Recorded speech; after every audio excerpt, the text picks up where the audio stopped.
Alhamdulillah, saya sangat berasa teruja lah kerana sambutan di semua tempat yang saya kunjungi mendapat sambutan yang kita kira satu rangsanganlah baik kepada kita di pihak Barisan Nasional.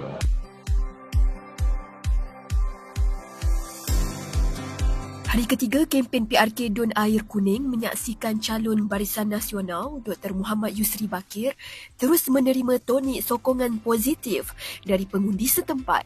Ketika melawat kawasan seperti Cangkat Petai, Tanjung Keramat dan Kampung Batu Tiga, dapat dilihat beliau bersemangat dan komited untuk membantu peniaga tempatan dalam menjadikan Don Air Kuning sebagai hub pertanian.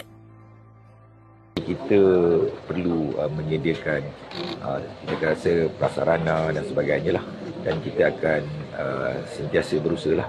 Saya fikir kerajaan sentiasa berusaha untuk memastikan bahawa peniaga ni akan berada dalam keadaan yang baik. Okay. PRK Don Air Kuning ini diadakan susulan kematian penyandangnya, Ihsam Syahrudin.